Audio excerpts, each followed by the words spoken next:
Whoa. Whoa. Do you know what it takes to sing a cappella like you just did? That's perfect pitch. And I'm, woo. That is amazing. That song was so beautiful. I've heard it many different interpretations, but that is the epitome of the best. That was absolutely beautiful. Yeah. I just have to get back in my body. God, bring me back. I'm in every note that you sang. That was phenomenal. I was a singer for many years, and that was just out there. Whoa. Well, happy St. Patrick's, everybody. It is St. Patrick's Day.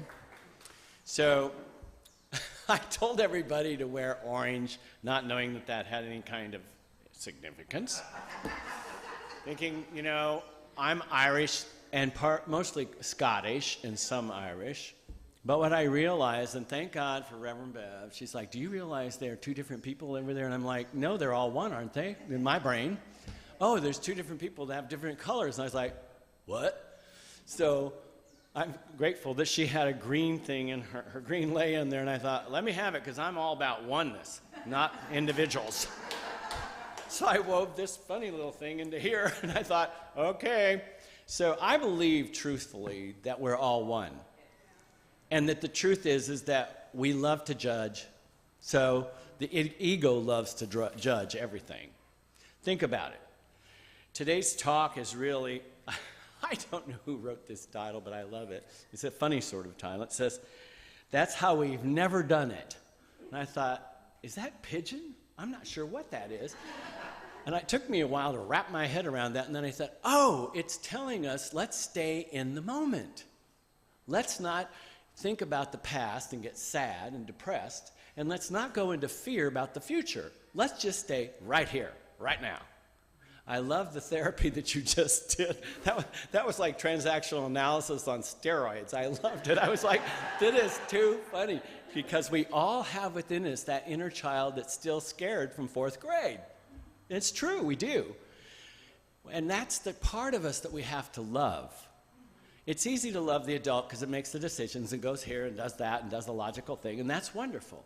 However, the child, hello, here's 2 children. So the truth is that dogs are God spelled backwards, and they're smart enough, they'll just sniff each other and get over it. Or maybe not. Okay. This is St. Patrick's Day, so it's the way it is.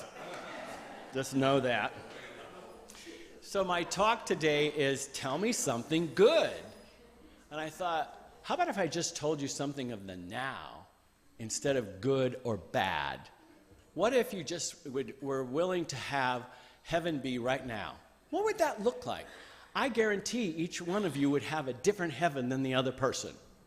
You'd go like, well, mine would be, you know, I'm driving a Maserati down the road at 500 miles an hour. Or you might say, well, mine would be just swimming in the ocean. You see, each of us has an individual perception of what heaven is. But I would guarantee you that heaven is a state of peace. And it's a state where your mind is relaxed and you just go, oh, I want to stop thinking for about 20 minutes and get rid of the voices that are telling me all this stuff that I don't need to know.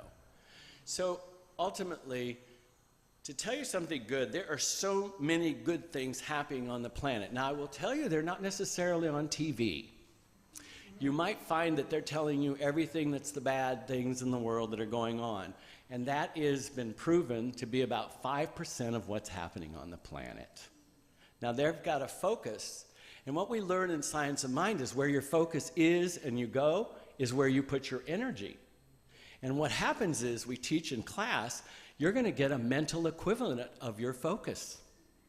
So what are you dwelling on? Are you dwelling on the positive, the loving, and the joy of the universe? Or are you, worried about the war that's been going on for 800 years that's on the other side of the planet? Where are you? Are you here now? Or are you on the other side of the planet? Your focus is your most important asset that you have. Because as you focus, you start to create an image. The universe is infinite. It will create the image that you desire, as long as it doesn't interfere with anybody else's desire. In other words, if it hurts another person, you have to start realizing that other person is a reflection of you. We all think we're individuals. We are individual expressions of God as God in one great big giant consciousness. But we get lost in the ego of I'm this or I'm that or I'm this or that, I got this deed, blah, blah, blah, blah, blah. Those aren't you. That's the part of you that's that thinks it's separate. The truth is you are connected to God and you have an infinite intelligence within you, and somehow you must have really done something crazy because you chose to come into a body again. You're like, what in the world am I doing back here again? Anybody ever had that feeling? Or when you're trying to look for your purpose, you're like, what am I here for? I mean, what is all this craziness that I'm, the world looks like a labyrinth of, running around in circles and trying to figure out everything. And the ego part of us is majorly into controlling everything, so we're safe.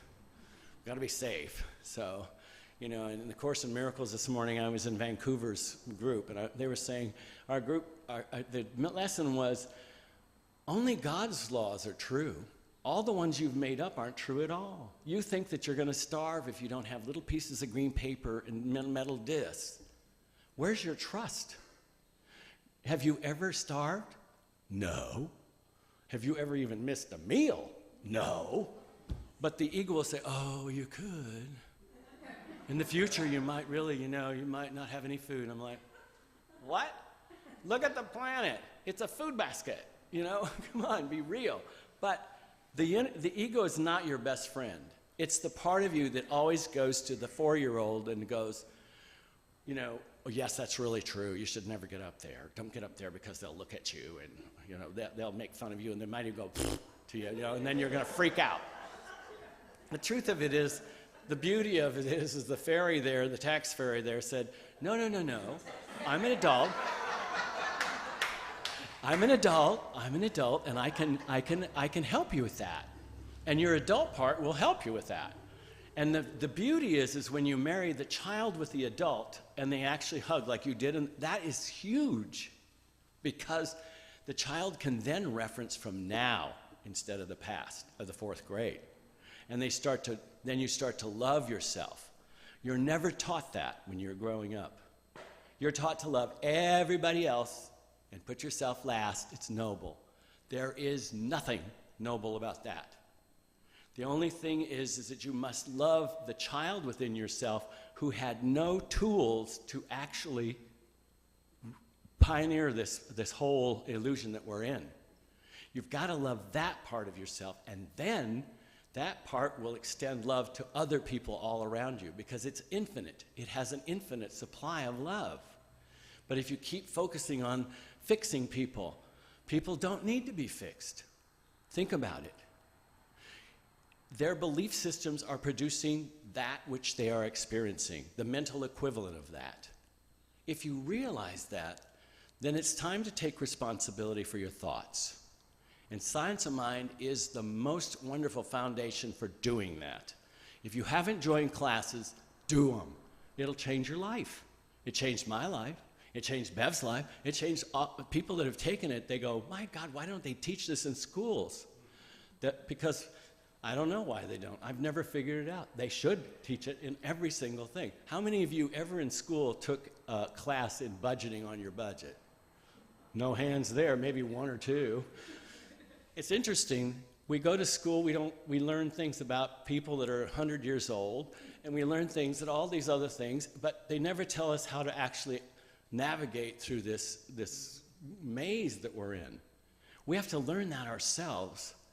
And then we go to school and we learn about accounting, and everything's backwards from what I thought it was. I don't know about you, but at Cruel's, I'm like, what the hell are they talking about? I didn't know that. And then they say all these other things, and then they tried to teach me new math after I'd learned old math. I have to tell you, my professor in high school said, I don't even understand this. We're going back to old math. they had these subsets. I was like, what the hell's a subset? He said, I don't even know what that is. So I thought, well, if you don't know, we're in trouble. So one of the things you need to know about me is I am a hybrid minister. I appreciate the science of mind because it's the foundational thing that brought me to the Course in Miracles. And they overlap so much. And the concepts of the Course in Miracles are all about love. And your purpose here is to extend love in the way that you do that. Now, if you're an accountant, maybe that's what you do. You love the people that show up, you know, with their drawer full of receipts. And you're like, oh, God, I got to sort this stuff out. Are you kidding me? I have to do it for them and me? Come on, you got to be kidding me. So, I mean, but each of you has something that you do, and you probably don't even think about it as a talent, but it is your talent. Trish has a talent, that's a gift. That is a total gift. And I appreciate sharing your gift because it's brave for her, the 4-year-old, the 4th grader, to stand up here and do that. That's courage.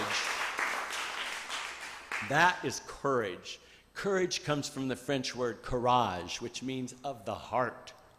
So it takes her a lot of heart to stand up here.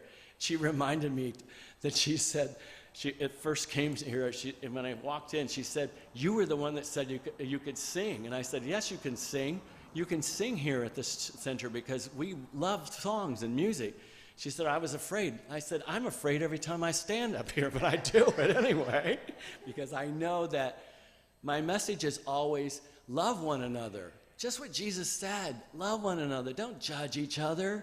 What's the point? When you finally realize that you're only judging yourself and the other person doesn't give a little rat's ass about it, you're going to realize it. You're going to realize the truth. You are your own judgments. And those judgments are the limitations you place on the presence of God within you.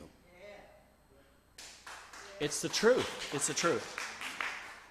I'm going to read you something from the Course in Miracles, if I can get through this.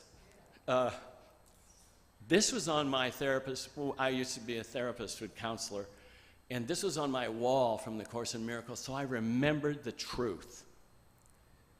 And I read it every single time that I had a patient come in and needed to alter their thoughts, because that's what I was, like a thought alterer. But this is what was on my wall, and I had it written by an artist that wrote it in big letters, so I couldn't miss it. Not some little thing, it was like this big letters. It says, I am here only to be truly helpful. I am here to represent Christ, who sent me. I do not need to know or worry about what to say or do, because he who sent me directs me. I am content to be wherever he leads me, wherever he wants me to be, knowing that he goes with me there when I go. I am healed as I let Christ teach me to heal. And so as I watched that each time that I had a patient, I realized each person that was coming there had a different belief system than I did. And my job was to see the truth of them. If only for a second. Everybody knows what they don't want in their lives, right? Have you ever thought what you do want? That's where your focus needs to go. What do you want? God wants to give it to you. You say, well, I'm not deserving, I'm not worthy. Yes, you are. You are a holy child of God. And you have all the power of God if you will simply get out of your way with all the limitations you place upon yourself. Well, I'm not good enough. No, I don't have enough. I have heard that for years, and I finally thought, people don't realize that they are children of God. They have forgotten because they took on all the belief systems of all the people around them. So anyway, the other thing I wanted to do is give Ernest some time here. He needs to know this truth. He's got wonderful things to say. And thanks, Reverend Beverly, for this book, because the wisdom of it is from Ernest Holmes, which I love. Here's what he said. We live a life of wholeness and fulfillment in this world only in such a degree as we are able to enter the activities of the world and not be destroyed by them. That is the result, or may become the result of having our heads in the clouds and our feet on the earth. So I've had my feet on the earth and my head's in the clouds since I was 1.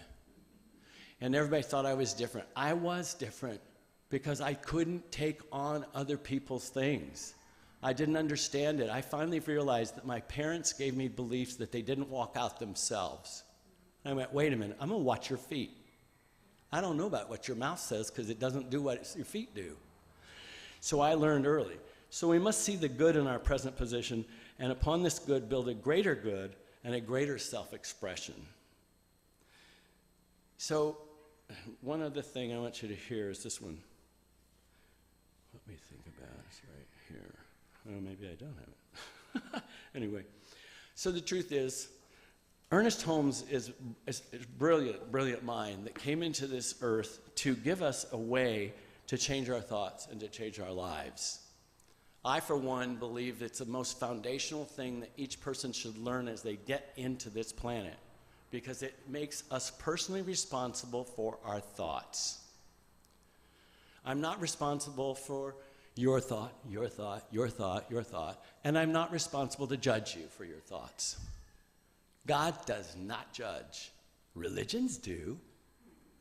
There's like us and them. I don't believe in us and them. I believe in we. All of us are connected in an infinite intelligence. We can use that intelligence or not. One leads to heaven, one leads to hell. So I leave you with this. What choice are you going to make today?